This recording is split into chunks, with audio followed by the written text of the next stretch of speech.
that you have to really do get up close to the same before it'll pick you up. And my GCAP students will be standing behind you.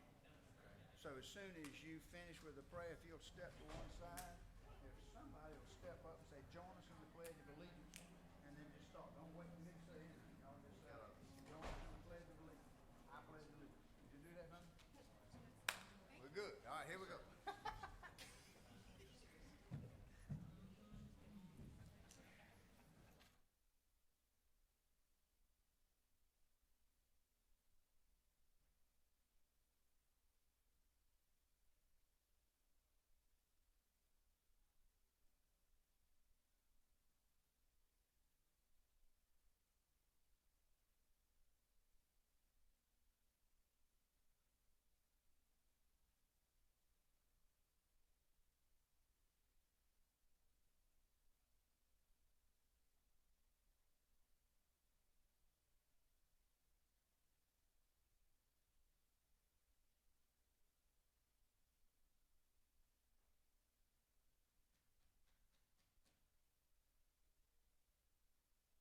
Let me turn the microphone on. Good evening, ladies and gentlemen. We apologize for being a little late getting started. Our pre-commission meeting went just a little bit longer than we had anticipated. We do apologize for keeping you waiting out here. But we want to call to order at this point and convene this meeting of the Macon-Bibb County Commission for Tuesday, October the 17th. And again, say thank you very much for being here. We appreciate it and appreciate your patience. We will start our meeting as we usually do with an invocation and the Pledge of Allegiance to the flag. So would you please stand as you are able for the Pledge of Allegiance and the invocation.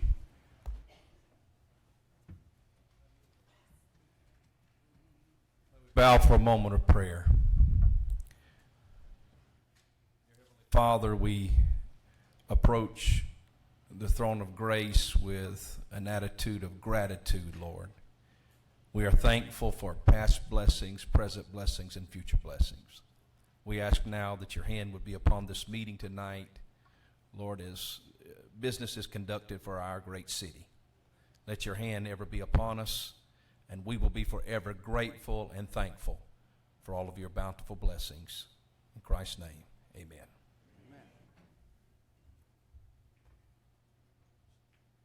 Please remain standing and join us in the Pledge of Allegiance. Pledge allegiance to the flag of the United States of America and to the republic for which it stands, one nation, under God, indivisible, with liberty and justice for all. Thank you. Be seated. Our invocation tonight was given by Pastor Bo Turner of the Real Life Church. Pastor Turner, thank you again very much for being here, sir. We do appreciate that. And the Pledge of Allegiance was led by some of our GCAPS students. GCAPS stands for Georgia Civic Awareness Program for Students, GCAPS. And tonight we are pleased to have had Eleanor Anderson. Eleanor, would you stand for us, please, ma'am? Eleanor Anderson is a junior at Mount DeSales Academy, where she is on the excellence list and a member of the National Beta Club, Key Club, Mock Trial, and the Environmental Council. She believes that, quote, it is crucial for young people to learn and know about government so that when they become adults, they will be actively involved. When people learn about the government, they tend to realize how much work actually goes into fulfilling all governmental duties, leading them to have pride in their local government and community, unquote.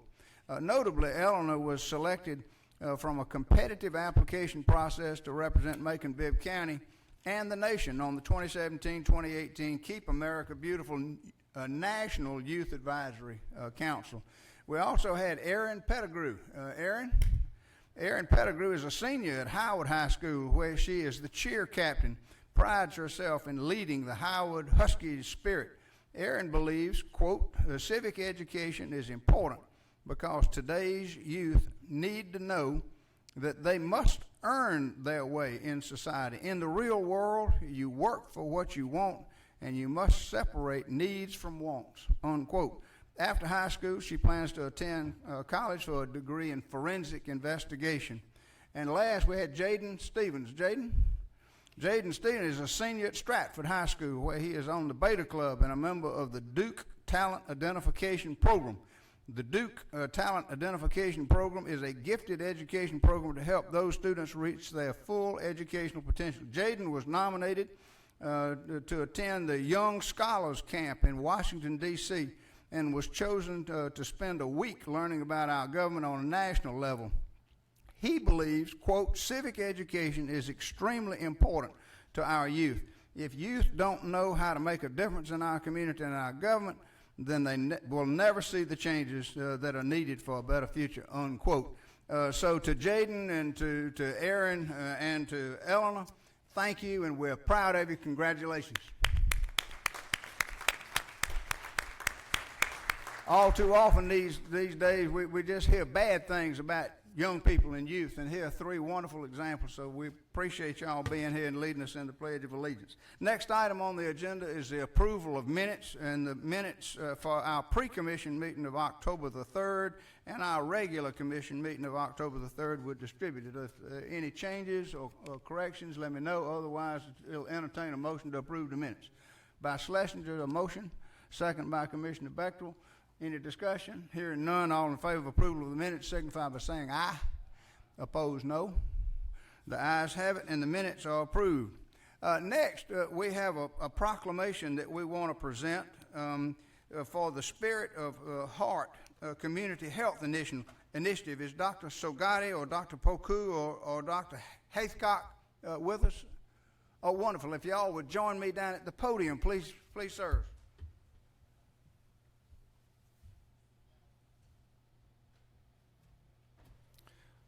While the mayor makes his way down, would Mr. Emery Flagg step to the side and let me know what agenda item or non-agenda item you would like to speak on?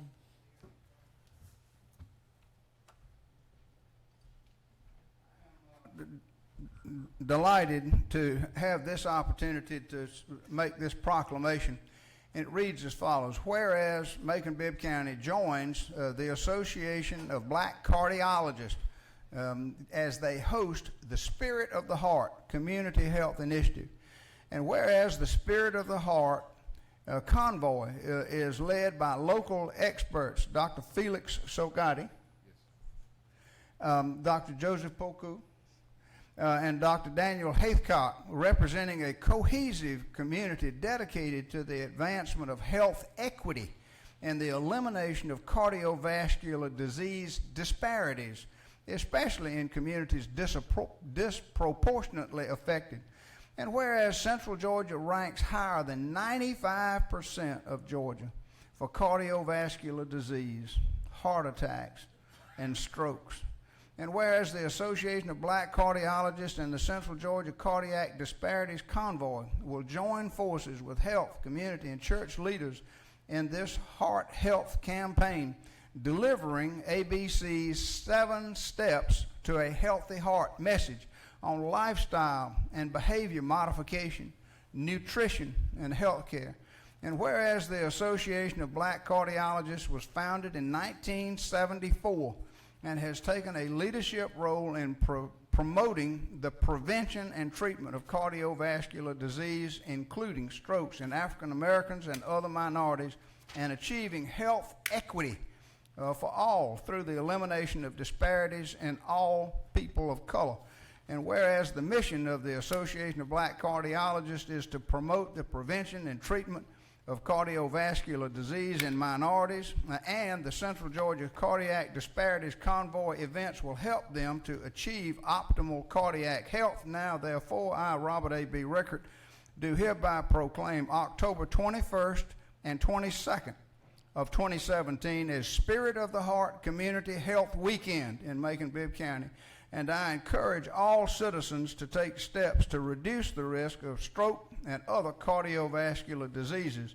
In witness whereof I have hereunto set my hand and caused the seal of the consolidated government to be affixed this 21st day of October. I advanced dated it. Today's still the 17th, but I advanced dated it so that you could read it, so that you could read it on the 21st, and it looked like I signed it on the 21st.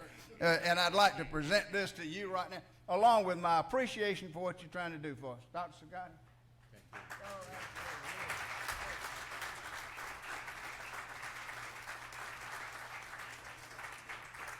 would you like to say anything? Thank you for having us here tonight, and it's my pleasure to invite everyone here to the Macon Centerplex on Saturday at 11 o'clock. That is when we will have the community event. There will be a lot of education on nutrition, fitness classes, and also there will be free health screening for various conditions. So everyone here tonight is invited. Thank you.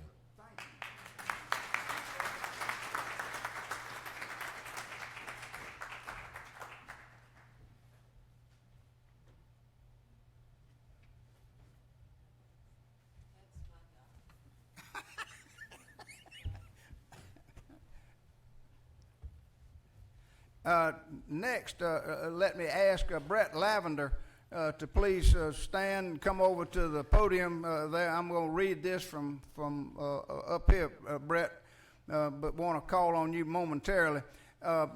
This is Brett Lavender, and he is our Chief Information Officer.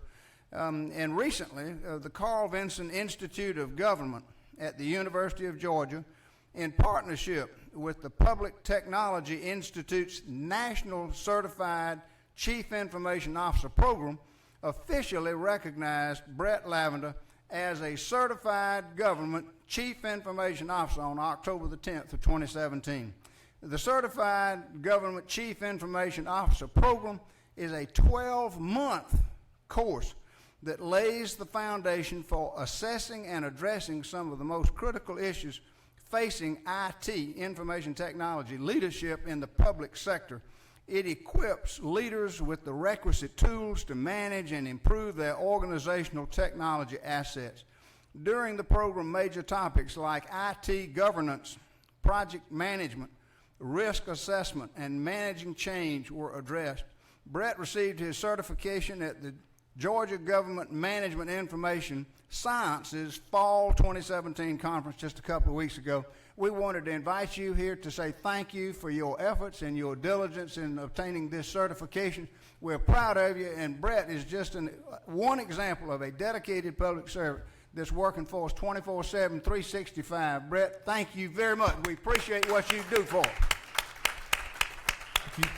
Mayor and Commissioners, I'd like to thank you for the opportunity to participate in the first cohort of the CGCIO program at Carl Vinson. And there's a lot of things that went on during that program, but the one thing that came out of that program that I'm the most proud of is I worked on a self-directed project and had help from the Department of Information Technology here, and we established a multi-use location that has already been used for example, relocating Parks and Recreation Administration when they had a power down time for Georgia Power. After the storm, we had several opportunities for people to come and enter their payroll because they did not have power at their buildings. We've trained over 130 personnel in various departments for New World System, Aegis training, the Sheriff's Office, Finance, and HR. And we look forward to using it also as a disaster recovery location should any department perchance have to relocate for a temporary basis. Thank you again for the opportunity to participate in the program. Thank you, Brett. We're proud of you. Appreciate it very much. There are no other invited guests of which I'm aware, but all of you are a special guest, and we appreciate you being here to observe the operation of the Macon-Bibb County Commission. Next item on our agenda are comments from the public about agenda items. So if an item is on the agenda for action tonight, we want to hear from you before we vote. Items or comments on non-agenda items will be taken up later in the program. But tonight we have Sarah Hunt who wants to talk to us about item T on the agenda, the OLOST Outside Counsel. Ms. Hunt, we thank you very much for being here, and you are recognized for 5 minutes. Please, ma'am, if you'll come to the podium and adjust that microphone where we can hear you.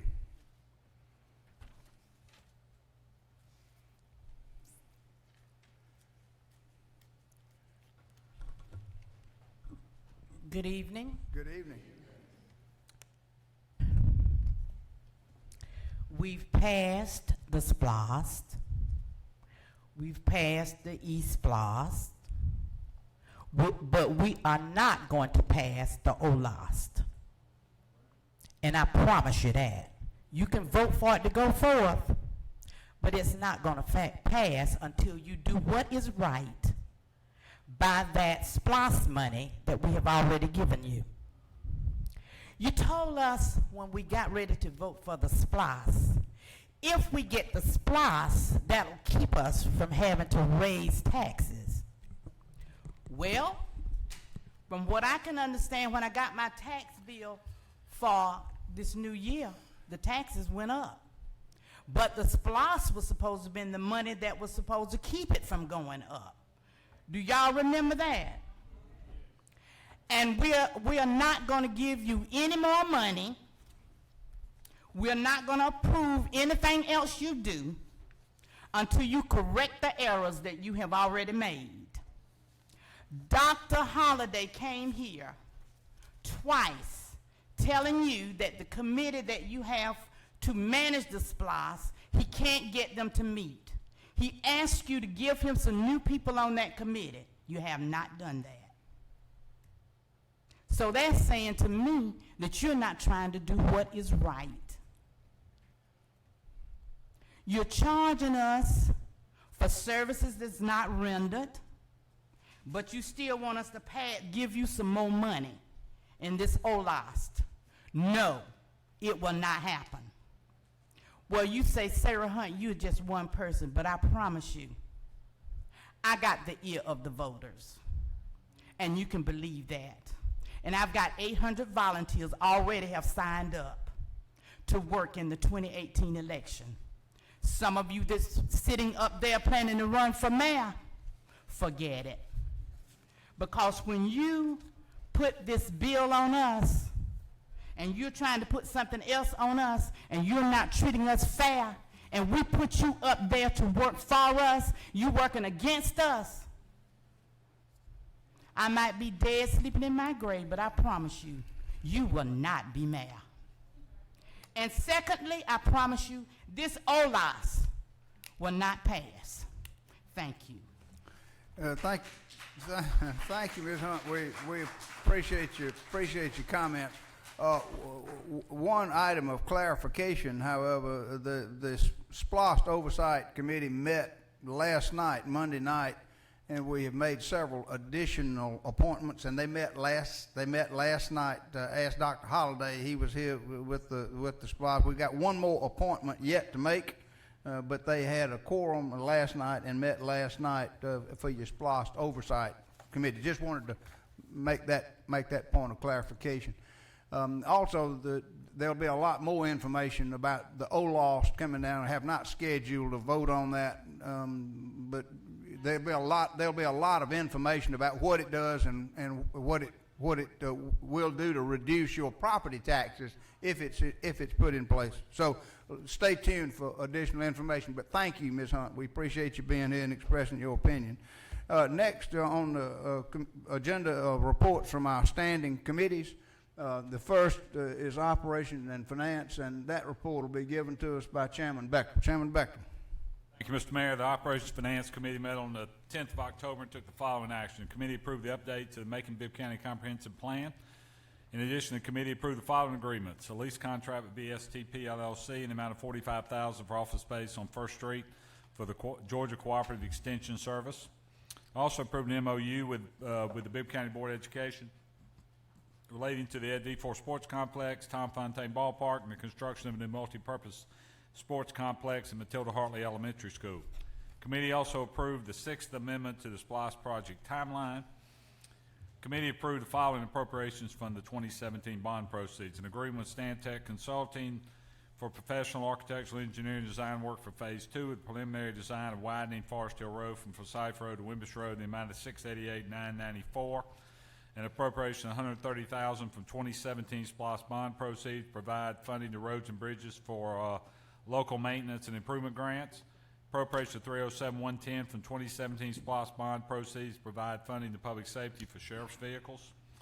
and appropriation $175,000 for the 2017 SPLOST bond proceeds provide funding for the purchase of a new basketball floor and goals for the Coliseum to accommodate the GHSA tournaments, which are due to be played in Macon in March or April of 2018. In addition, the purchase of a Connor Quick Lock portable basketball floor for the Macon Coliseum in the amount of up to $117,276 from Praters Inc. The purchase of 3 basketball goals from Macon Coliseum in the amount of up to $57,000 from H.E. Hodge Company. Appropriation $1,076,000 to cover the match needed by Macon Transit Authority for the grant that Macon Transit has received for 2 electric buses and charging stations. Committee also authorized the county attorney to retain the services of outside legal counsel to assist in advising the commission related to the legal requirements necessary for implementing necessary for implementing an OLOST in Macon-Bibb County. Committee also adopted changes to the health insurance plan coverage based on recommendations from BB&T and Blue Cross Blue Shield. Committee also approved health incentives for creation of monthly health care lunch program that teaches about healthy living and medical insurance through the hosting of monthly lunch and learn activities focused on teaching and registration into programs that produce better health outcomes. Committee also authorized the acceptance of emergency management performance grant in the amount of $29,610 and provide the required local match of $29,610. That concludes report of operations and finance. Thank you, Chairman Beckrell. Next, we'll have a report from Economic and Community Development Committee. That report will be given to us by Vice Chairman Lucas. Vice Chairman Lucas, I understand that there was no action taken, but you had a spirited discussion. We always have good meetings, and it's my privilege to present to you the minutes of or a report of our last Economic and Community Development Committee meeting.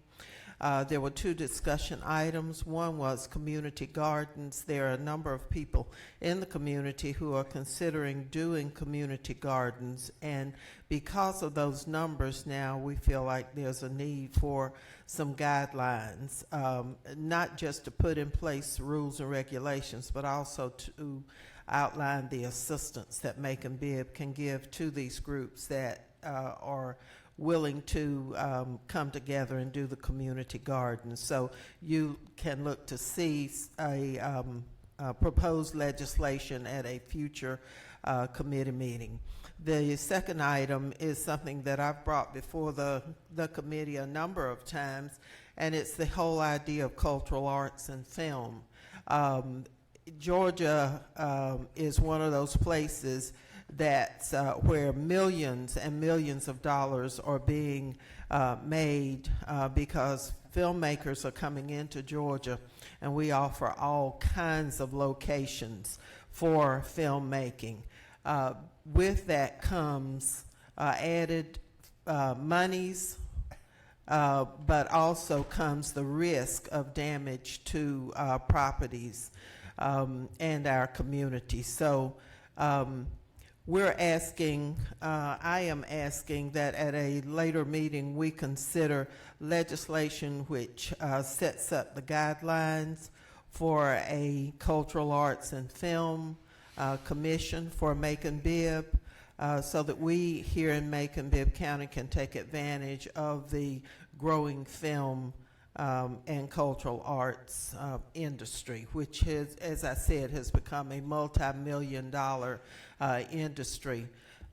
We are going to use the guidance of the Atlanta Film Commission and the Savannah Film Commission in looking at some proposed legislation. This ends our report. Thank you, Vice Chairman Lucas. We appreciate that report from Economic and Community Development Committee. I understand that there's no report from Public Safety? That's correct. All right, so that takes us into Facilities and Engineering Committee, and that report will be given to us by Chairman Tillman. Chairman Tillman, can you match that? I'll certainly try. I'll certainly try. Facilities and Engineering Committee report. We met on October the 10th, 2017. The committee heard an update on Eisenhower Business District. The committee approved a local stormwater design manual for Macon-Bibb and approving updates to said manual to confirm the applicable provisions of the new addition to the Georgia Stormwater Management Manual. The committee also approved the request submitted by Cunningham and Company Engineers on behalf of Ortho Georgia for a variance to Chapter 11 of the code to allow for the construction of a new spine center medical building 1.5 feet above the base flood elevation at 3712 Northside Drive. This concludes our report. Almost got it. Thank you, Chairman Tillman. Next item on the agenda is our consent agenda, and the consent agenda has several applications for alcoholic beverage licenses, and each of these applications, there are 8 of them, I believe, and each of the 8 is accompanied by the requisite certifications of a background check by Sheriff Davis, that the applicant has cleared the background requirements, certification that the permit, a license fee has been paid by Business Development Services in each case, a zoning compliance certificate from that it is in the appropriate zone, a measurement form to say that the distance from the point of sale of alcoholic beverages to prohibited, like schools or public housing projects, et cetera, that each applicant license complies or is grandfathered in because of a previous license there, and the ad that ran in the Telegraph. So each of these 8 applications is accompanied by that documentation. The first is Jorge Villarreal, is the applicant's or the agent's name. The business is El Carnival Incorporated at 4009 Pinona Avenue, and this is for beer packaged sales to go at that location. The next is Chon Moon Park, and the business name is Shin Sung One Way LLC, doing business as Raceway. It's at 5127 Mercer University Drive. It is for beer and wine packaged sales to go at that location. Next is Latasha Cooper. But the business name is Cheddar's Casual Cafe, doing business as Cheddar's Scratch Kitchen at 4040 Riverside Drive. That is for beer consumed on the premises, wine consumed on the premises, draft beer, and liquor mixed drinks consumed on the premises at that location. Next application is from Tariq Mohammed. The business name is A&Z Enterprises 1973 LLC. It's at 2904 Sherling Drive. It is for beer and wine package sales to go at that location. The next is applicant's name is Kamlesh Desai. The business name is Zepra LLC, doing business as Riverside Exxon at 2900 Riverside Drive, and that is for beer and wine package sales to go at that location. The next application is from Sveta Patel, and the business name is BAPA Forever 2030 Incorporated, doing business as Sprint Foods No. 2 at 3198 Mercer University Drive. That is for beer and wine package sales to go at that location. The next application is for Tai Su Oyang at Sumo Steak and Sushi Incorporated, doing business as Sumi Steak and Sushi at 3850 Riverside Drive, Suite B. And that is for beer consumed on the premises, wine consumed on the premises, and liquor mixed drinks consumed on the premises at that location.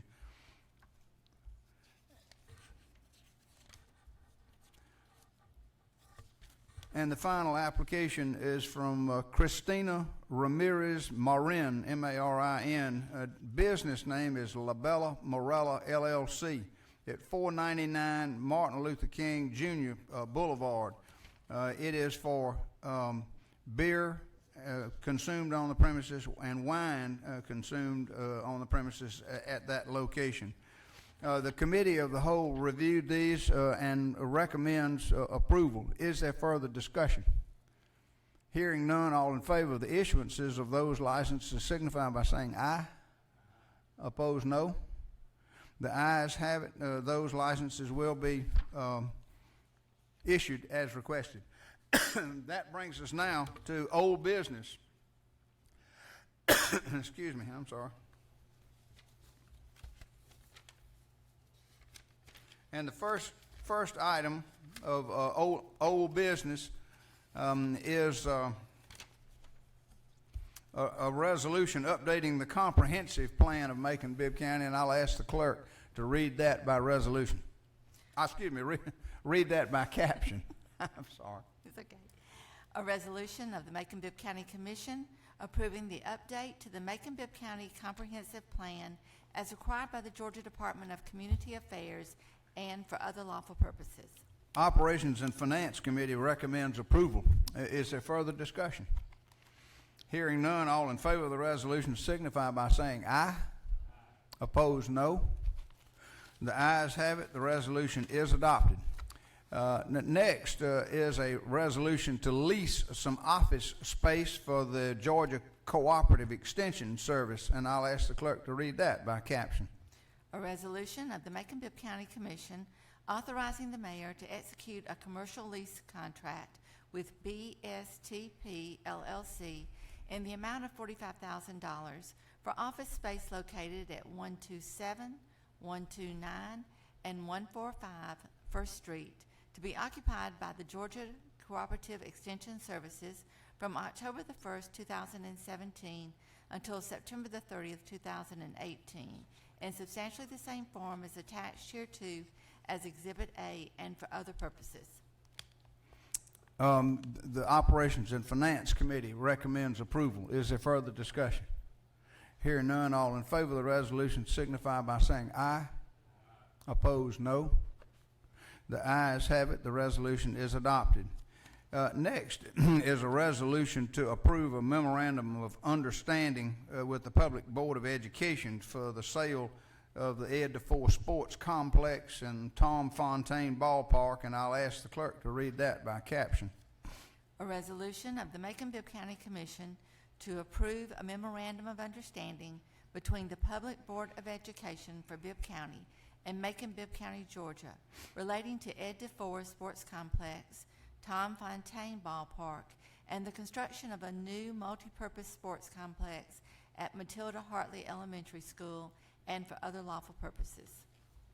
The Operations and Finance Committee recommends approval, including an amendment that prohibited the name change. Is there further discussion?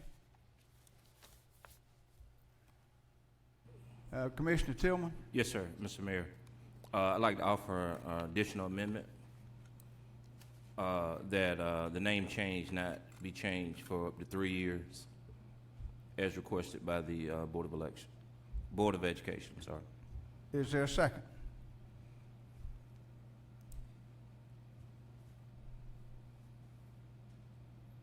Hearing no second, we'll move on. Is there further discussion? Commissioner Bechtel? I'd like to offer an amendment that language that was placed in that amendment be eliminated from the contract or the memorandum of understanding as it exists now. Second by Commissioner Shepard. So got a motion and second, which would basically, as I understand it, eliminate the prohibition on Just be change. silent on it, yes. Right. It just eliminates any reference to prohibiting a name change in the Ed DeFore Sports Complex. Is there further discussion on the amendment? Commissioner Jones? Yes, sir, Mr. Mayor. Could the council read the way the language read as far as the name? Is there a special stipulation you could read? Yes.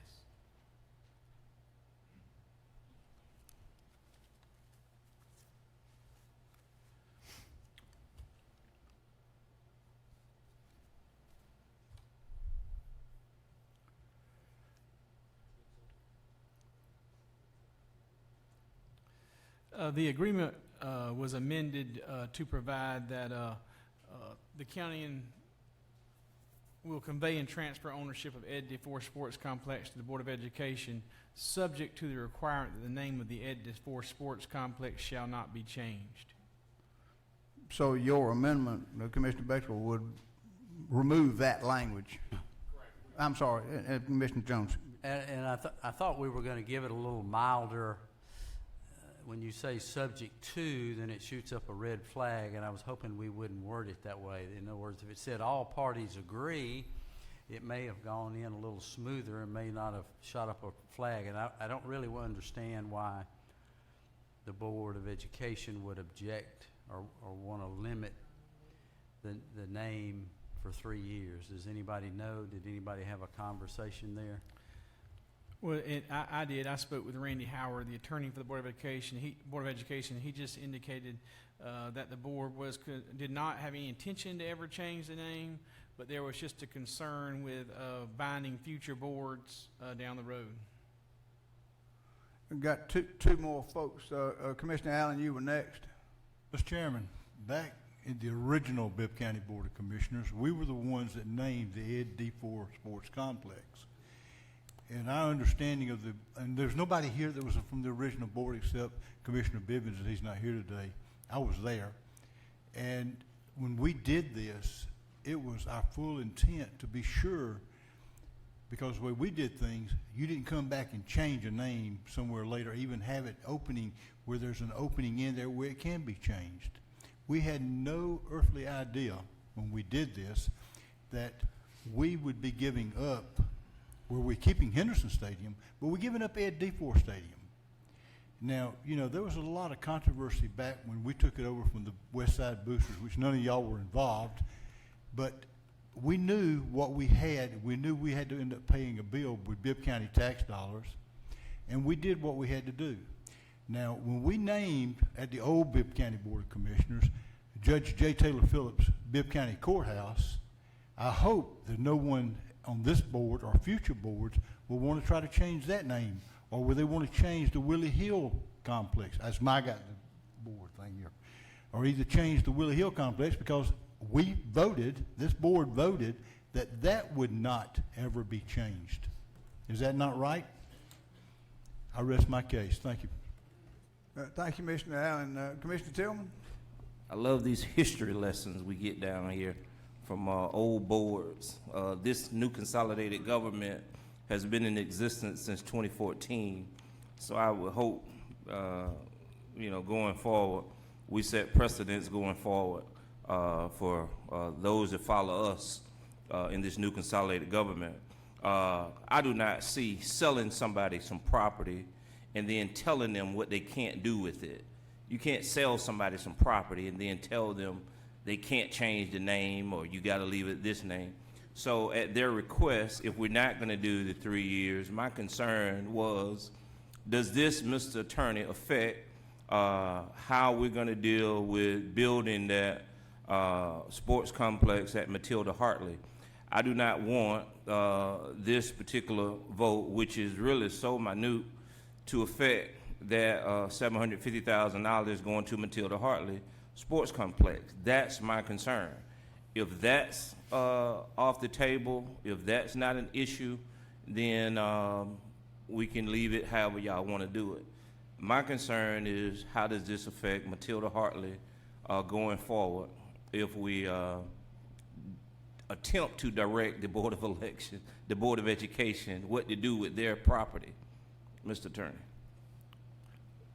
Well, if the Board of Education want to approve the MOU in the same form that we've adopted it, we would not be able to, the way the MOU is written, we won't be able to give them the $750,000 until we reach an agreement everybody can agree to. So we won't, at this point, unless the BOE agrees, we'll have to wait. I won't have authority to give it to them. Commissioner Becker had you next. Fine. No other comment. Commissioner Watkins had you next. Former Councilman D4 means a lot to all of us, and I think it means a lot to the community. And, I think it would be interesting for anyone to try to change the name with or without our say so in the matter. But I'm still very concerned on the status. To me, that's a minute point, as Commissioner Tillman mentioned, into this total contract. I'm very interested into the final result.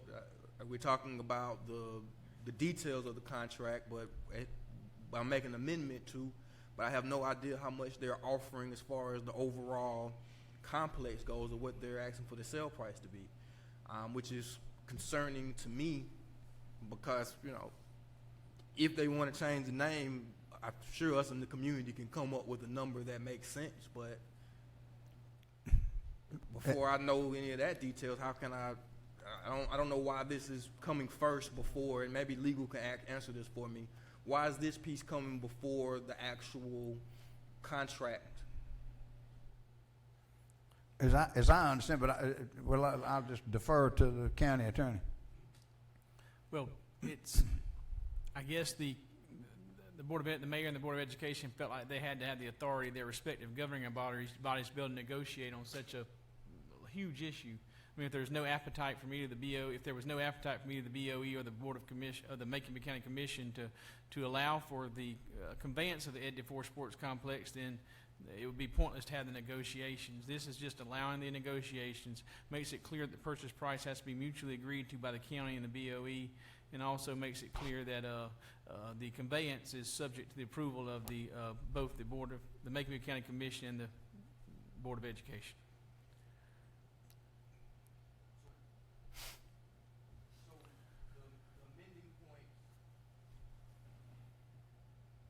So if I'm clear, the points that we're amending today, once the final purchase price come back, is all this back on the table again, or how does that work? No, just the only if you approve this agreement today, it authorizes the conveyance of Tom Fontaine Ballpark. It authorizes us to provide $750,000 to the Board of Education for the construction of a multi-purpose sports complex at Matilda Hartley. Those 2 points will be completed. Then the final point is it authorizes the mayor and the superintendent of schools to negotiate to see if they can come up with an agreed upon purchase price. And it also provides that any of those funds must be used for improvements to the Henderson Stadium. Commissioner Jones? Going back to the contract, you're not telling somebody what to do after it's a contract. This is a memorandum of understanding, but you can have any condition in there that all parties agree to. As long as it's legal, then that could be a condition. I'm just curious as to, Attorney Randy Howard says, we don't have any intention of changing it, but we don't want to agree to it for more than 3 years. Well, if you have no intention of doing it, why would they want to put it in there? I haven't had a chance to talk with Board of Education members, but I just find that strange. It seems like that could have been worked out by perhaps our council and Randy Howard sitting down and saying, this is important to the community, and we hope you wouldn't have a problem with that. Thank you, Commissioner Jones. Commissioner Beckrell? Another quick history lesson. Commissioner DeFore served for a long period of time on the Bibb County Board of Education. So if they choose to undergo the pain of changing the name of this facility, that's on them, not on us. And I don't think they will engage in that. I think they are being cautious. The superintendent's being cautious so as not to hamper future boards. I would hope we would do the same thing if the situation was reversed. Thank you, Commissioner Beckrell. Commissioner Tillman? Yes, sir, Mr. Mayor. This is one of those things that the public look at us and say, what the world are they talking about? What are they debating about? A name change versus basically $750,000 to go toward Hartley and to fix up Henderson Stadium. We don't have the money ourselves to do this.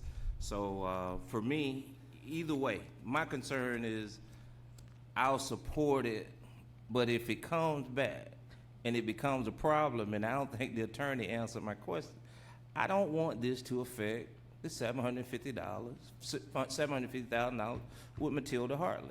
So I'm fine either way. You know, telling them that we don't want the name changed, telling them to change the name. I just don't want it to affect that school that's waiting, Right. and that this money is already set aside for. So, Right.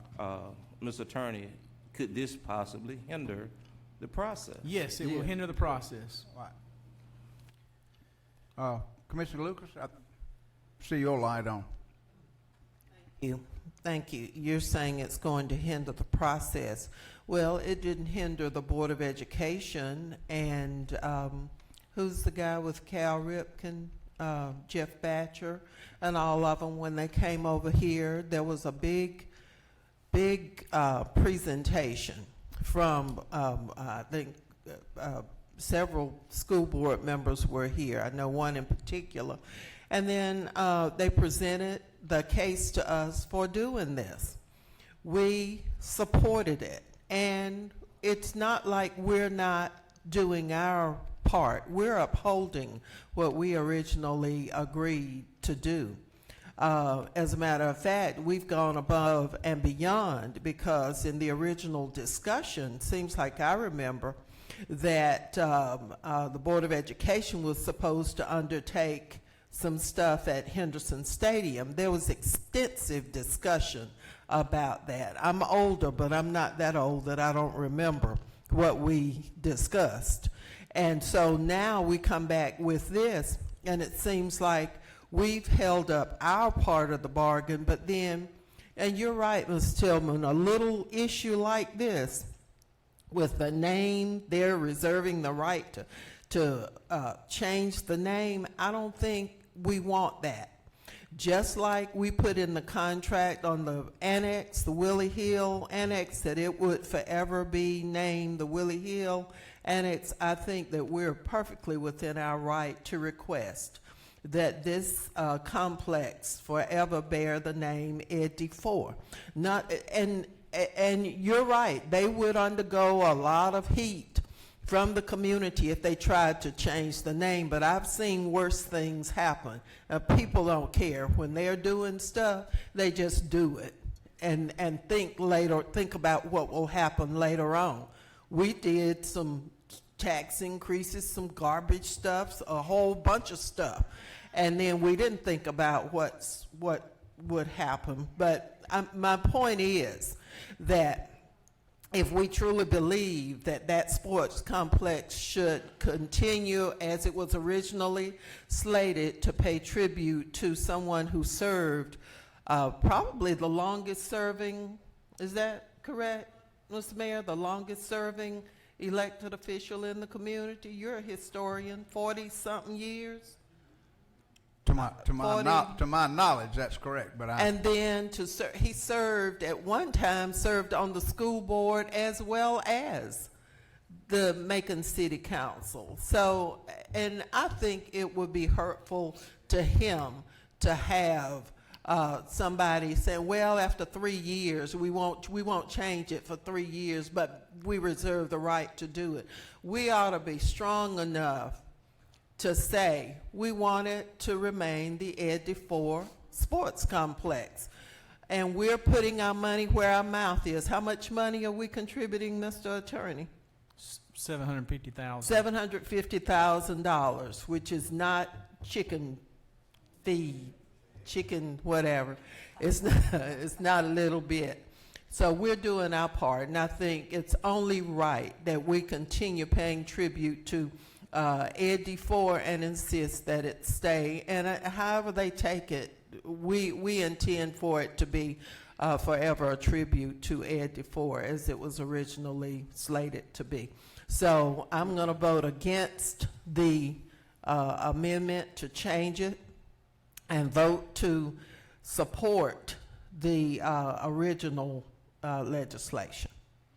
Thank you, Commissioner Lucas. Don't see any other lights on now. So the motion before us is to amend the resolution by removing the language that had the restriction about not renaming the sports complex. That was the motion. So those that are in favor of removing that restriction, that restrictive language from the contract, would vote yes. Those that are against removing that language would vote no. So let me see the hands of the yes votes that want to see that language removed. Got 1, 2, 3. Give me the hands of those that want to see it stay. The language stay. 1, 2, 3, 4, 5. So the motion fails 3-5. So that brings us back to the original motion of the committee amendment as it passed. Okay. Is there further discussion about that? Good. Then all in favor of the committee as it all in favor of the resolution with the amendments signify by, if you got a oh, you already voting, signify by saying aye. Opposed, no. Got two noes. That would mean you got six yeses. So six to 2. All right. So the vote 62 and the resolution as amended is adopted. That is with the original amendment to include that language about no change of the name. Okay. Item D is next. That's a resolution to approve an amendment to the SPLOST budget timeline, and I'll ask the clerk to read that by caption. A resolution of the Macon-Bibb County Commission to approve the Sixth Amendment to the 2018 SPLOST project timeline and budget as presented by the SPLOST project manager and for other lawful purposes. Operations and Finance Committee recommends approval. Is there further discussion? Hearing none, all in favor of the resolution signify by saying aye. Opposed, no. The ayes have it. The resolution is adopted. That next item is item E, which is an ordinance to appropriate $60,000 for the Forest Hill Road project, and I'll ask the clerk to read that by caption. An ordinance of the Macon-Bibb County Commission approving and authorizing the appropriation of up to $60,000 from the 2017 SPLOST bond proceeds to provide funding to roads and bridges for the additional cost of Forest Hill Road Phase 2 design services and for other lawful purposes. Operations and Finance Committee recommends approval. Is there further discussion? Hearing none, all in favor of the all in favor of the ordinance signify by saying aye. Opposed, no. The ayes have it. The ordinance is adopted.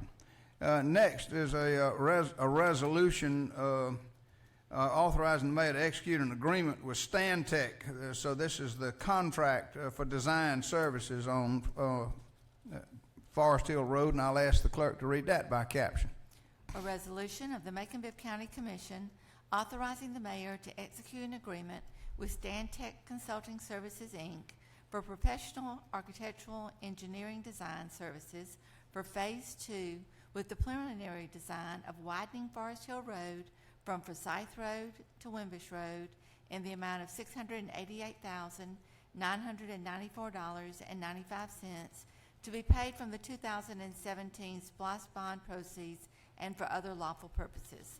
Operations and Finance Committee recommends approval. Is there further discussion? Hearing none, all in favor of the resolution signify by saying aye. Opposed, no. The ayes have it. The resolution is adopted. Next is an ordinance to appropriate some additional SPLOST bond money for the match for our local maintenance and improvement grant. And I'll ask the clerk to read that by caption. An ordinance of the Macon-Bibb County Commission approving and authorizing the appropriation of $130,000 from the 2017 SPLOST bond proceeds to provide funding to roads and bridges for LMIG and for other lawful purposes. The Operations and Finance Committee recommends approval. Is there further discussion? Commissioner Lucas? I wanted to ask the attorney if there has ever been a time when there was a change that was made after we approved this, and I know there's an accompanying list of projects of streets that are going to be done. Isn't there a Yes. list? Is there ever an opportunity to change any of that? Yes, ma'am. The SPOS time, the resolution by which the commission approved the SPOS timeline budget provides that it's subject to amendment at any time by the commission, and it's been already been amended, I think, 5 occasions. I'm talking about the list. The list. List of Say street- if there's a list of street that's streets. identified that is just so terrible, could it be by amendment? Could we take action to change and do a different one? As long maybe as it's in our district? So she's asking, can we change The LMIG list, I'm not sure I know the answer to that. I know the county engineer handles that. I feel certain that's possible, but I don't want to speak out of turn. I don't usually Okay. deal with that. That If county you could engineer. just check and then just let me know, because there is one that I really do feel it's a very dangerous stretch that's been brought to my attention is Pine Hill. And there are, I think, 3 or 4 streets in District 3 that are slated, but that is so dangerous. It is narrow. It's up and down hill. No sidewalks. Right at the houses are right near the road. So I really would like to try and so if we could just get that information, if I could get that information and maybe try and see how we can change that one out for one of a comparable price. Thank you, Commissioner Lucas. Any further discussion? Hearing none, all in favor of the ordinance signify by saying aye. Opposed, no. The ayes have it, and the ordinance is adopted. That brings us to item H, which is another ordinance to appropriate some additional money to buy some new vehicles for the Sheriff's Department. And I'll ask the clerk to read that by caption. An ordinance of the Macon-Bibb County Commission approving and authorizing the appropriation of $307,110 from the 2017 SPLOST bond proceeds to provide funding to public safety for the sheriff vehicles and for other lawful purposes. Operations and Finance Committee recommends approval. Is there further discussion? Hearing none, all in favor of the ordinance signify by saying aye. Opposed, no. The ayes have it, and the ordinance is adopted. Item I is another ordinance to appropriate money for a new basketball floor in the Coliseum, and I'll ask the clerk to read that by caption. An ordinance of the Macon-Bibb County Commission approving and authorizing the appropriation of $175,000 from the 2017 SPLOST bond proceeds to provide funding for the purchase of a new basketball floor and goals for the Coliseum and for other lawful purposes. Operations and Finance Committee recommends approval. Is there further discussion? Hearing none, all in favor of the ordinance signify by saying aye. Opposed, no. The ayes have it. The ordinance is adopted. Next is a contract with Quick Lock to actually buy the basketball floor, for which we just appropriated the money, and I'll ask the clerk to read that by caption. A resolution of the Macon-Bibb County Commission to authorize and approve the purchase of a Connor Quick Lock portable basketball floor for the Macon Coliseum in the amount of up to $117,276 from Praters Incorporated, using 2017 SPLOST bond proceeds and for other purposes. Operations and Finance Committee recommends approval. Is there further discussion? Commissioner Lucas? Did we ever get a figure as to how much we expect to get from the return of the Georgia High School basketball? And I know these two items, the floor and the goals, are to accommodate the return. Correct. So did we ever get a figure as to what the anticipated revenue was going to be for getting those back in here? I'm not sure that I was not present at the meeting. I'm not sure that a specific figure. Did you? Gary Weed, at the time of the announcement, did quote a figure for the amount of economic impact he expected as a result of this. So that might be have him attend one of the subsequent meetings, because he was the one that made that comment, Mayor. Yeah, right. I'm not I'm not sure of an exact figure, but we expect an economic impact of Significant. millions, Yeah. right, of Yeah. millions of dollars of hotel, motel, restaurants, et cetera, et cetera, et cetera, over a period of years. I mean, so And they hopefully, will not hopefully be charging for parking over there during those, will it? Because that was a real concern that people had, that they were coming for the tournaments, a lot of them teenagers. The details of the contract are being worked out between Spectra and Georgia High School Association, but I know that was one of the issues that they were That discussing is and would great. reach a mutual agreement on. Is there further discussion? Hearing none, all in favor of the resolution signify by saying aye. Opposed, no. The ayes have it. The resolution is adopted. Now we move on to item K, which is to buy the goals to go with the floor. And I'll ask the clerk to read that by caption. A resolution of the Macon-Bibb County Commission to authorize and approve the purchase of 3 basketball goals for the Macon Coliseum in the amount of up to $57,438.32 from H.E. Hodge Company Incorporated, using 2017 SPLOST bond proceeds and for other purposes. Operations and Finance Committee recommends approval. Is there further discussion? Hearing none, all in favor of the resolution signify by saying aye. Opposed, no. The ayes have it, and the resolution is adopted.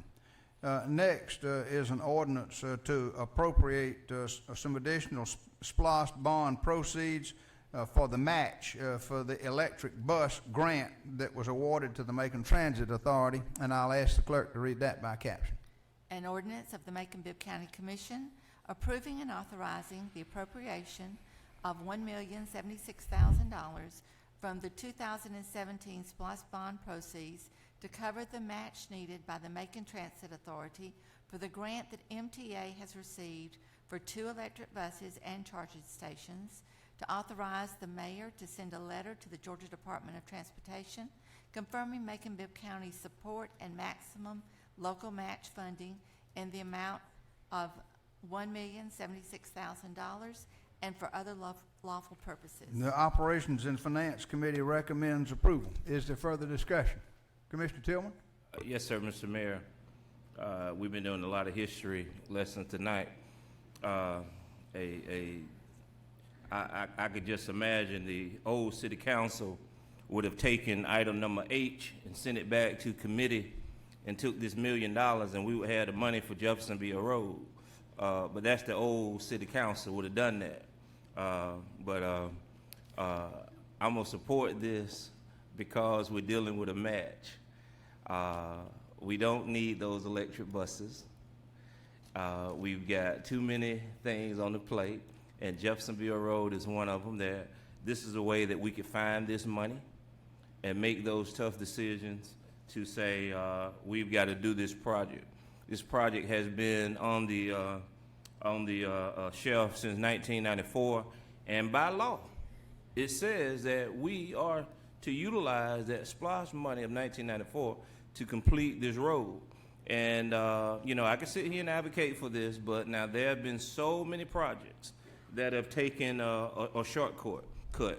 And Dave Fortson, our engineer, has to be held accountable when we know, he possibly knew months in advance that we had an issue with this, even before we possibly voted for the $2 million for Luther Williams, or even the millions of dollars for the Grand Opera House.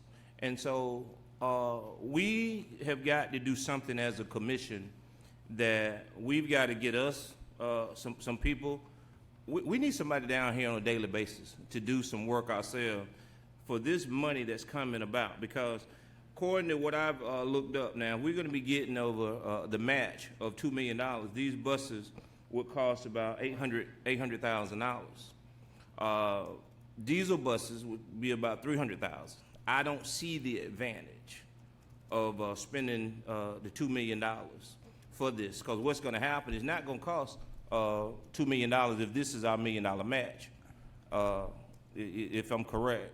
If we're matching their $1 million, what's going to happen is there's going to be some extra money and funding somewhere that we're not going to have access to. And we've got to start having access to some of this money and know where it is so we can begin to place it in those projects. And I'm going back to H because, you know, and I wish again he was sitting out here. He's my friend, the sheriff, but and I really wanted to go back and say, take it back to consideration to send that money back, because we talk about we need money for these past projects. And so this is just a way, an opportunity that when y'all want to get real about it and take a chance on a risk and get this money and not worry about the repercussions, then I'm gonna be with you. But until that time comes, we just gonna keep sitting around, allowing and watching this stuff like this to happen. Permit me to respond briefly, but hope to have your support for this, because this is a great way. Because this is a great way to ensure that we have the resources for Jeffersonville Road, because this is match money for a federal grant, and currently the SPLOST documents indicate that there's $4 million, up to $4 million for electric buses. So if you get a grant for 1.75, that frees up some of that money that you can use for other things. So I think this is a great use of the money. Commissioner Lucas, I got you next. Thank you. I have to agree with Commissioner Tillman on many of the points that he has made concerning this money. I have to say that I am feeling just very, very frustrated, I guess is the word, about Jeffersonville Road and the fact that people have been waiting for a long time. We had a lengthy discussion prior to this meeting in our pre-commission. There's a meeting, from what I understand, with the mayor and Georgia Department of Transportation, Georgia Power, and some others in the next couple of days, where they will discuss a remedy and the funding for what needs to be done on Jeffersonville Road. I'm going to reluctantly support this ordinance because we have gotten a commitment that the money will be found to do what needs to be done on Jeffersonville Road. Sometimes you just have to trust what people say. The problem is that the folks have trusted for so many times and been disappointed. That's the problem. And that is why you have people who are saying that there's not enough of you putting your words into action. And there have been disappointments over time, and that is why people are talking about not supporting some other things. And we'll see more and more people do that as they get tired of being lied to over and over and over. Back when the schools, they were not going to close the schools, but you ended up closing mainly all of the black schools. And those names disappeared. And then you had other things happening. And with this, we went out and voted for this road tax. And Jeffersonville Road was on the list. And Houston Avenue was on the list. We ended up with Houston Avenue not being done. And David Lucas, Sam Hart, I think the mayor was involved with it too. This mayor, maybe not. But several other people went and cobbled the money together to do Houston Avenue. And now here we find ourselves with Jeffersonville Road after some say 20, some say 30 years. And still we've reached another bump in the road. So I am hopeful that the negotiation will go well. The mayor has promised in the previous meeting that he's going to negotiate and negotiate hard with these folks and come up with a plan for making sure that Jeffersonville Road, and I look forward to being there with him when he makes the announcement that we do have a solution and that we're ready to roll, and we won't have to tear up our cars for 20 more years, Mr. Flagg. I am going to go ahead and support this because the electric buses are so quiet and so efficient and so clean. And that opens us up to some new opportunities for getting more riders, different groups of riders on our buses. So I'm going to support it, but I'm looking forward to a positive decision on Jeffersonville Road. And thank you, Mr. Mayor, for your work on this. Don't look surprised. I compliment you every now and then. But look forward to a positive answer from the negotiations. Thank you. Thank you, Commissioner Lucas. Commissioner Watkins, did you have a comment? Yes. I just want to go on record. I am highly skeptical in our ability as it pertains to if the dollars from Jeffersonville Road are to come from SPLOST. We haven't started collecting all of this, especially if you need it in the next 6 months. This is a large pot of money that's needed for Jeffersonville Road. This is a very large pot coming from what's somewhat of a small pot. At some point, in order to make this work in the near future, some line item, some group in our community is going to have to be made very uncomfortable. We don't have extra money. It's going to have to come from something that is previously allocated, whether it be roads, parks, bridges. These are your options. The buses is a good opportunity. I'm fairly decent with spreadsheets, and the buses are a decent opportunity to recreate. The way we're structured with the $4 million, I think it was always intended, if I remember correctly, that we would be using grant money to make this happen. 2 buses during this year, and then 4 or 5 years down the line, we were going to get 2 more buses as part of just keeping them in line.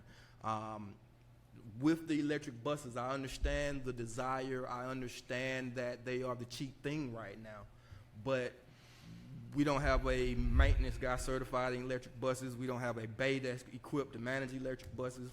We really don't know, outside of a few cars that we've done with the county, we don't have a whole lot of experience in it. So I would love to hear more about how we plan on maintaining this once we get up and running with it. Because the Transit Authority, in all honesty, has been strapped for cash for many, many years. Again, Mr. Tillman made a good point. 300, you can buy, 2-3 buses without the grant that we get standard, and that will go a whole lot more further than replacing the fleet. As my understanding on these electric buses, that they're not replacements, that they're for a new or augmented route. So I have a lot of questions, a lot of concerns, so I'm going to vote no today. Thank you, Commissioner Watkins. No further lights on. One little note of clarification. The Committee of the Whole did amend this ordinance in pre-commission to include some additional language about identifying the project for purposes of economic development as well. Committee of the Whole recommends approval of the ordinance as amended. Is there further discussion? Hearing none, all in favor of the ordinance signify by saying aye. Opposed, no. Got 1 no. Commissioner Watkins, thank you very much. The ordinance is adopted. That brings us to item M, which is a committee amendment about the health insurance and to modify portions of the health insurance plan. And I'll ask the clerk to read that by caption. A resolution of the Macon-Bibb County Commission to approve and adopt recommendations 1, 2, and 3 proposed by BB&T and Blue Cross Blue Shield of Georgia related to helping control Macon-Bibb County's cost in providing health insurance plan coverage and for other lawful purposes. Operations and Finance Committee recommends approval. Is there further discussion? Hearing none, all in favor of the resolution signify by saying aye. Opposed, no. The ayes have it. The resolution is adopted. Brings us to item N, which is a resolution to create a monthly health care lunch and learn program, and I'll ask the clerk to read that by caption. A resolution of the Macon-Bibb County Commission to authorize the creation of a monthly health care lunch program that teaches about healthy living and medical insurance through the hosting of monthly lunch and learn activities that focus on teaching and registration into programs that produce better health outcomes and for other lawful purposes. The Operations and Finance Committee recommends approval. Is there further discussion? Hearing none, all in favor of the resolution signify by saying aye. Opposed, no. The ayes have it. The resolution is adopted. Next is item O, which is another resolution to try to create an incentive program, and I'll ask the clerk to read that by caption. A resolution of the Macon-Bibb County Commission to authorize the creation of an incentive program that rewards healthy behaviors through the uses of registered Fitbits to track exercise and provide cash rewards and for other lawful purposes. Operations and Finance Committee recommends approval. Is there further discussion? Hearing none, all in favor of the resolution signify by saying aye. Opposed, no. The ayes have it. The resolution is adopted. Next is a resolution to accept an emergency management performance grant, and I'll ask the clerk to read that by caption. A resolution of the Macon-Bibb County Commission to authorize EMA to accept an emergency management performance grant in the amount of $29,610 and provide the required local match of $29,610 and for other lawful purposes. Operations and Finance Committee recommends approval. Is there further discussion? Hearing none, all in favor of the resolution signify by saying aye. Opposed, no. The ayes have it. The resolution is adopted. Next is a resolution to approve the stormwater design manual, and I'll ask the clerk to read that by caption.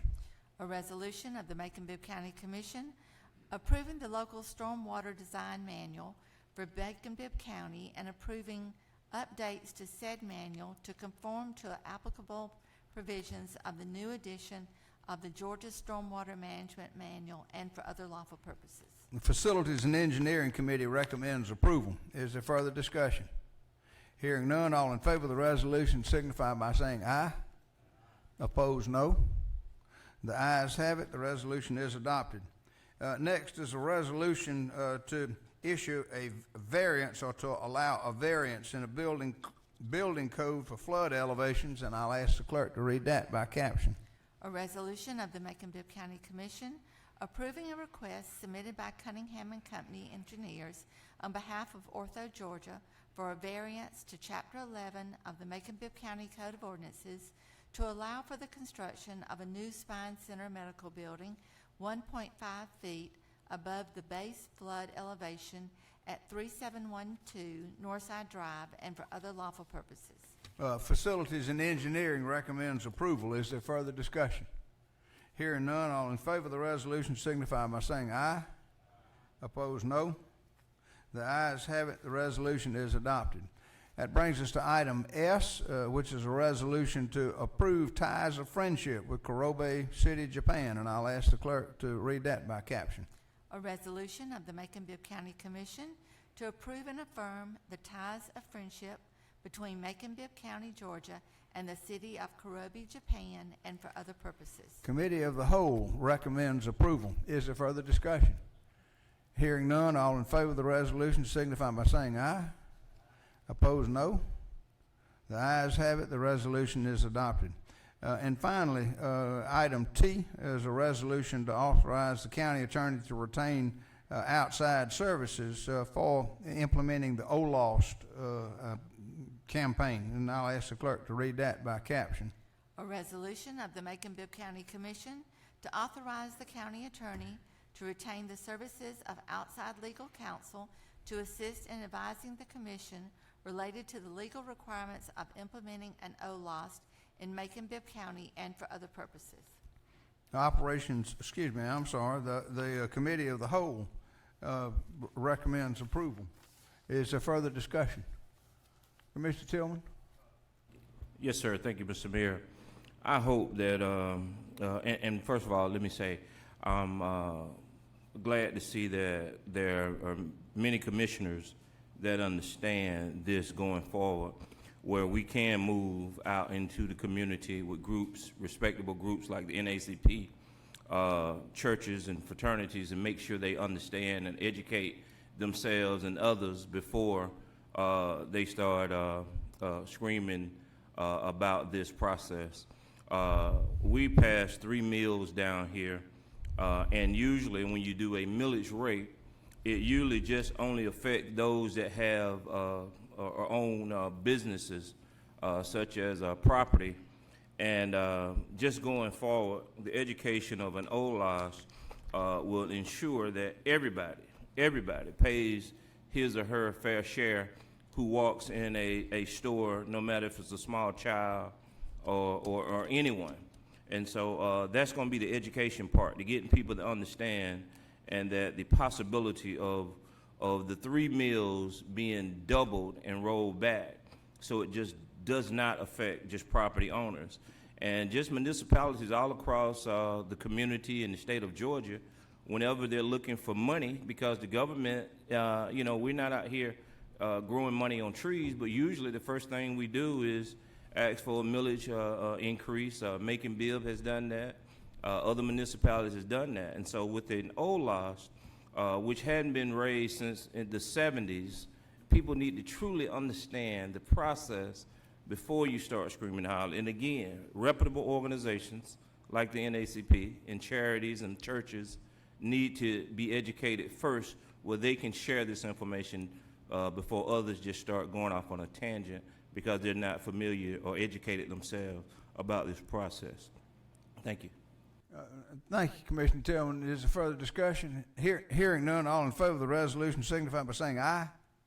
Opposed, no. The ayes have it. The resolution is adopted.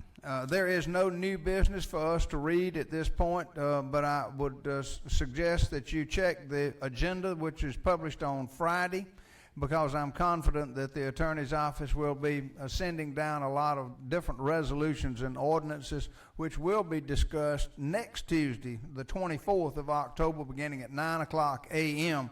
in the Commission meeting room behind us here. So check the agenda on Friday for new business that we'll be discussing in committee next week. That brings us now to public comments on non-agenda items. Are there any public comments on non-agenda items? Mr. Wade Horton. Mr. Horton is here and wants to talk to us about the Transit Authority.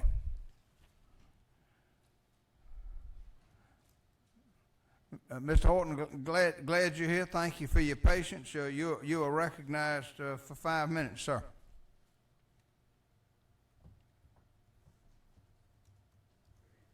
Good evening, sir.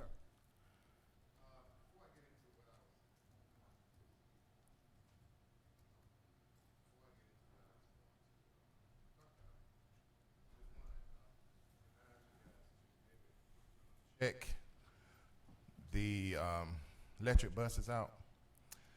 Months ago, I was at a meeting, and they were first talking about the electric buses. To my knowledge, the former CEO was talking about it. And it's my understanding, and I may need correction on this, but at the time he was saying that they were going to get 6 of those electric buses, but they were only going to actually purchase 3 of them with 4 charge stations, 1 long charge station and 3 short charge stations, but they were not going to get that. They was just going to get 1 long charge and 1 short charge. And I say all that to say, if it's in the grant that they should get those things, then they should go ahead and get it, whether we agree with them getting it or not. We need to abide by the grant. So we don't want to get in trouble with not allocating the money as it was intended purposes. What I came to talk about tonight was at the previous Transit Authority meeting, we were informed that the Transit Authority will not be meeting monthly as they have been done for so many years. We were informed that they would call special meetings as needed. And they will meet each odd month, starting in January 2018. So they would go January, March, May, July, and so forth. And the problem with that, in my eyes, is the process in which it was done. It wasn't introduced as new business to be introduced at the meeting, but to us voted on. So the public had no time to give any input into this. And this, in my opinion, is causing us not to have access to meetings. The reason cited for this was because we don't have a lot of agenda items. Now, this is my message to the media. Maybe we do a Freedom of Information Act and compare the agendas throughout the years to see if there has been less items on the agenda.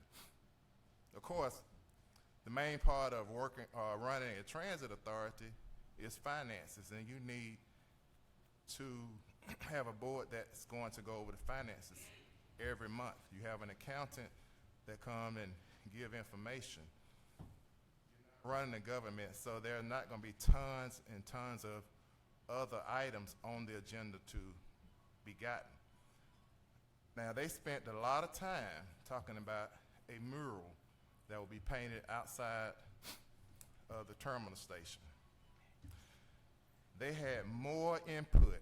I heard more input from council committee personnel than I've heard on any other thing. There's never any discussions going on about anything that happens there. It was quite evident that the chairman didn't really have an opinion, strong opinion about the mural, because there was so much conversation. But when you come to a very important item of changing the access to your meetings to the public, there's no discussion, no concerns, and the public has no opportunities to say, concerned because we might not have access to you. Now, when they cut the routes back on the buses, we had been going to all of the meetings, but we had no information about a public meeting that they were going to have. But they said they had one. I can't say they didn't. All I know is I've been going to the meetings, and you didn't announce when that meeting was going to be. But they said there was one.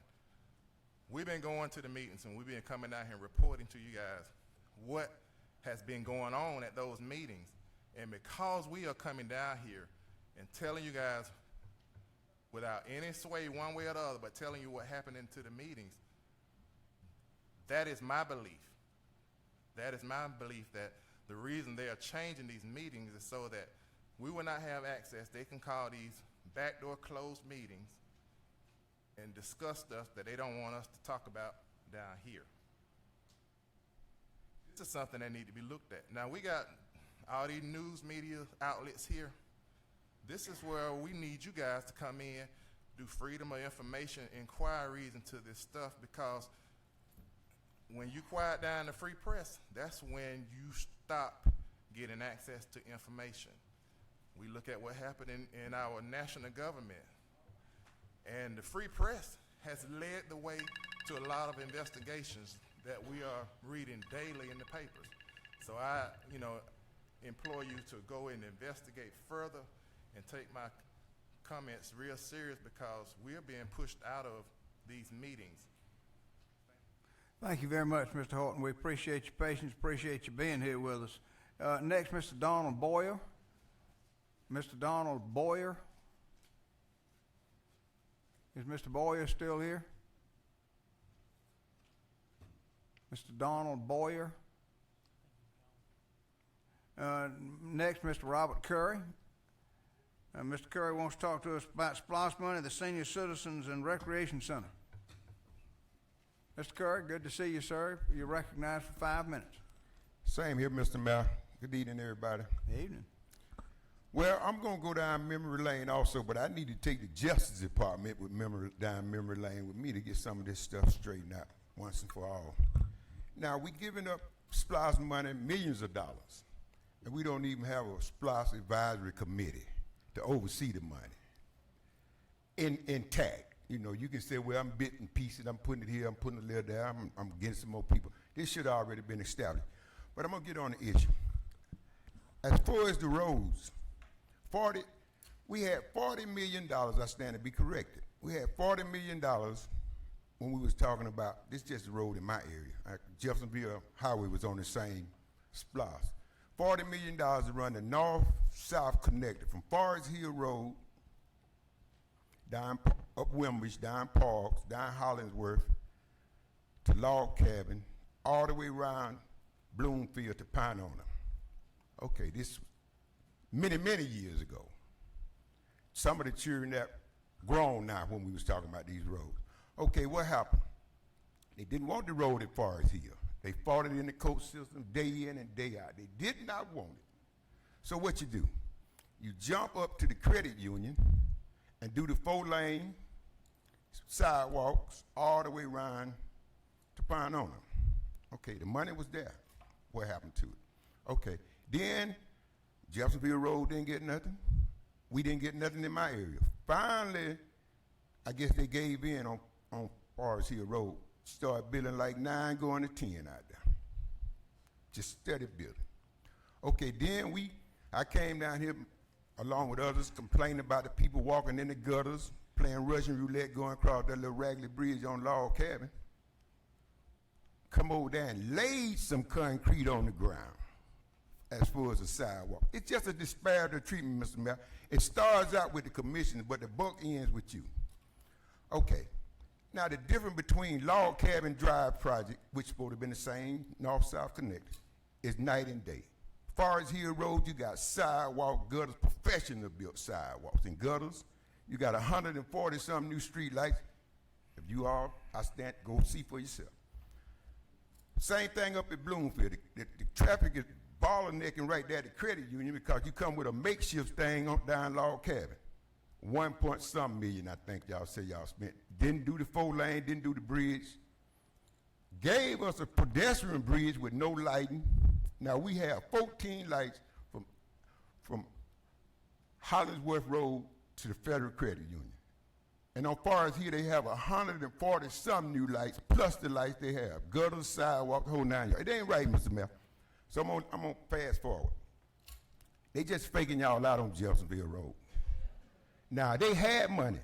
The mayor gave Mercer University $3 million to build a bridge to go to a private school, to go right across the street. Now, I've been across that bridge and 4 other students I've seen since the bridge been in existence.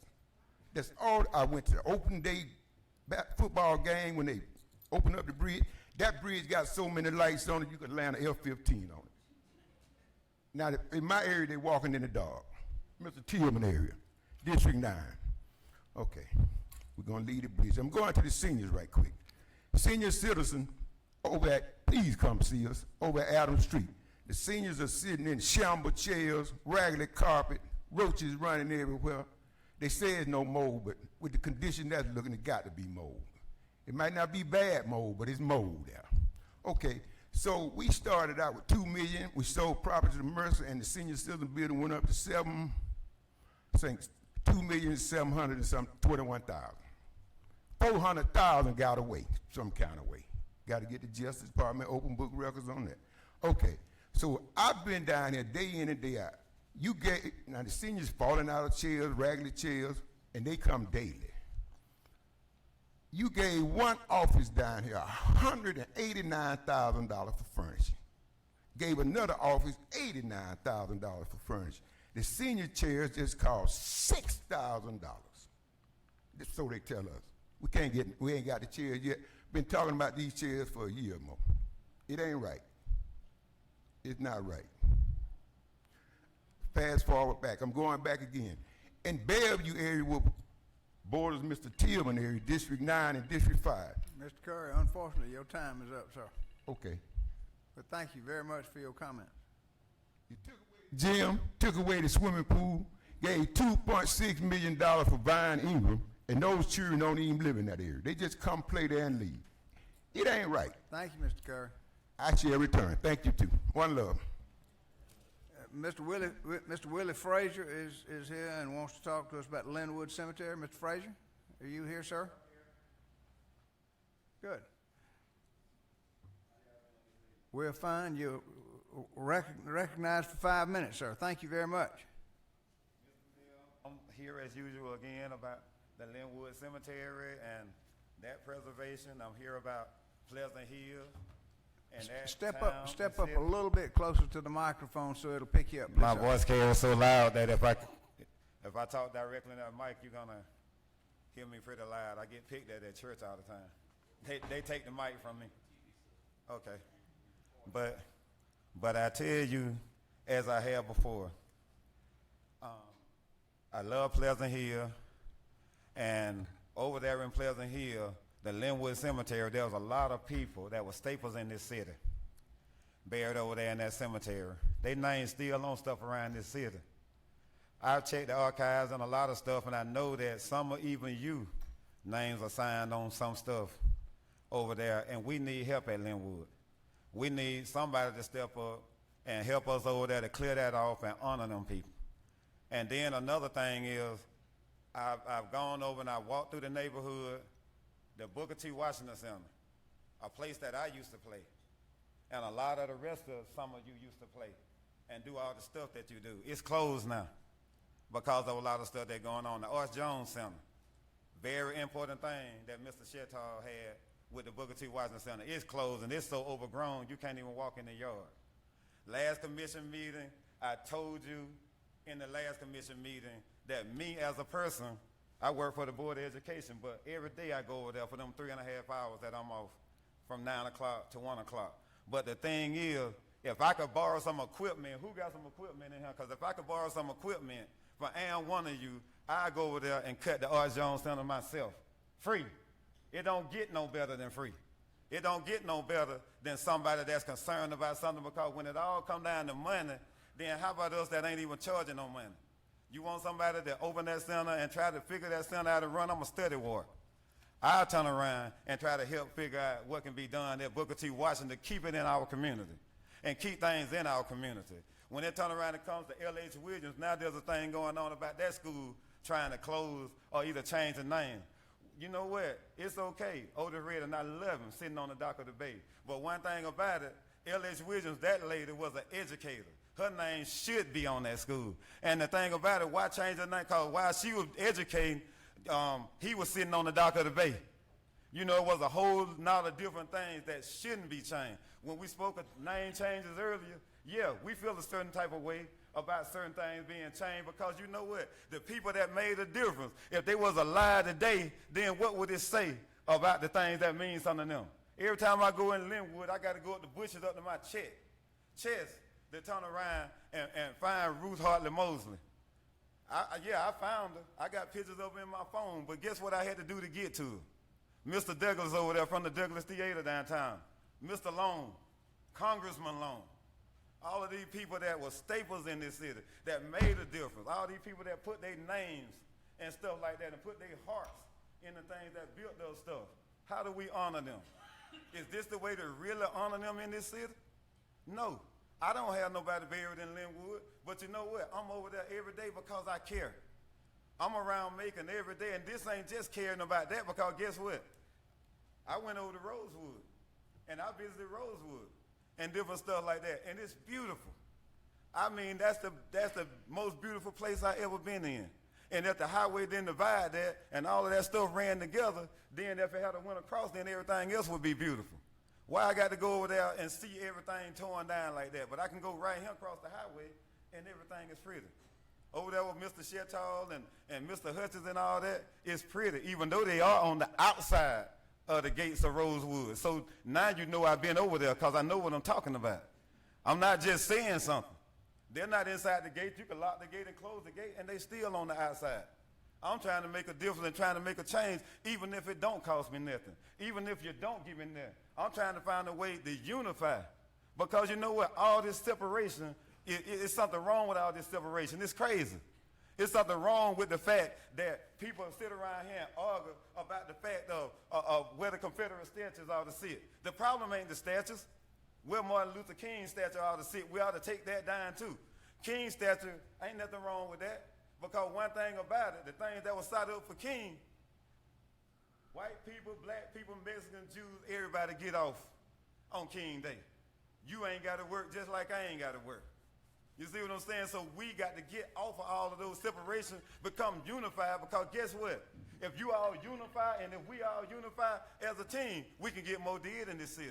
Right. The reason why we can't get nothing done because everybody got their own agendas. Thank you, Mr. If Frazier. you want to get agendas together, and let's do it together. You thank you, Mr. Frazier.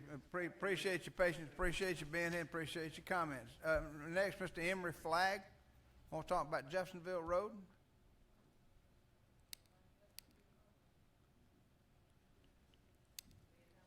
Mr. Flagg, thank you very much for your patience. We appreciate you being here. If you'd go to the podium, you'll be recognized for 5 minutes, sir. Say good evening to everyone. Good evening. Those that are here from the east side representing this Jeffersonville Road, let me see your, hold your hand up. Just hold your hand up. You don't have to stand. Yeah. I got in my paper on yesterday and went to reading it, and the top of the page of, page 1, and it went to talking about Jeffersonville Road. It said it says the long planned Jeffersonville Road widening has reached another roadblock. It's been said several times tonight that work on Jeffersonville Road has been long in the making. And I can remember back in the 90s when something was, some plans were first mentioned about redoing it. And it hadn't took place yet. So I was shocked, I was surprised, I was hurt. I just didn't, it just, it really set me back when I read this in the paper on yesterday. And it says, the latest setback stems from the cost of moving utility lines. And Macon-Bibb County leaders are now looking at finding another source of funding or reaching a compromise with the state transportation department and Georgia Power that would reduce some of the costs. That's what I've been hearing up until now, that money or the funds was the problem. And I've heard several times that the money was ready, in place. Construction has been taking place out there. I believe properties has been being purchased, making this right-of-way to redo Jeffersonville Road, widening, putting in sidewalks, things that are really needed. This afternoon, am I standing too close? This afternoon, I had to go to town. I live in the Lakeside Hills neighborhood area of East Macon. But every time I go to town or come to town, go practically anywhere, I have to get on Jeffersonville Road. So this afternoon I was going to town, and just before I got into Cross Keys, there was this lady and a little child walking beside the road. Dangerous. But I'm saying this, trying to let you know how important it is that we and do something about that road. There are people out there in wheelchairs. There are mothers out there pushing their babies in strollers. And I guess I'll stop seeing it now, but when the summer months were in, it wasn't a day that I could go toward the East Macon Recreation Center and didn't see any small children walking on the side of the road, in the weeds and in the brush. But it's things like this is what we need. We want you to concentrate on this Jeffersonville Road. And they said that the setback is because of Georgia Power wants more money, plainly putting it.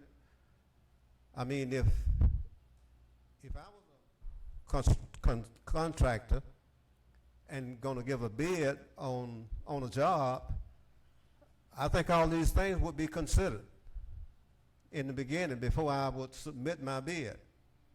But I don't understand how they could come up now saying we need more money in completing this job or doing this job on Jeffersonville Road. I believe they say that there was something about raising the power lines over the Walnut Creek Bridge. But it's things like this, we've been waiting since 1990, you're right. That was I believe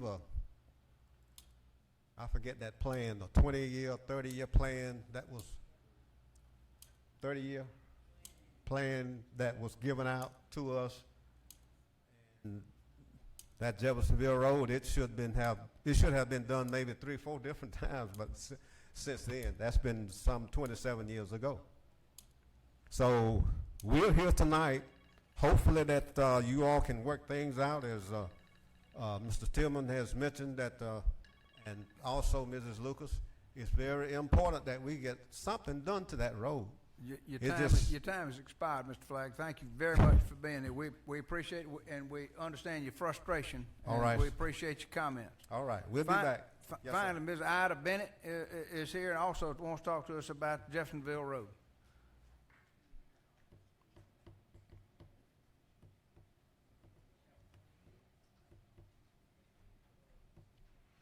Ms. Bennett, thank you very much for your patience. We appreciate it. You're recognized for 5 minutes. Thank you for the time. Again, my situation is the same. Jeffersonville Road project. We're still waiting. As he said before, 1994, we're talking 13 years, going on 14 years. And I feel like if the SPLOST money, 20 years, okay, that's right, I'm sorry, 20 years. That if you can find money to put everywhere else, you can find it for East Macon. Our taxes, money is green. That's what they take. Now, the thing is that we've got to be concerned about, we have the Ocmulgee National Park, the park. We have the situation they have for the yearly thing that comes in September the 15th, the 16th. People are coming in from all over the states and the nation to watch this. You have the bicyclists that come in and go down Millerfield Road up by Bowden's Golf Course. They're coming in and they're watching this. But we can't do anything with Jeffersonville Road? That's a lie. The money is allocated where you want to put it at instead of being concerned about the people. And it's not fair. It is not fair at all. We've talked to business owners down Jeffersonville Road who are patiently waiting.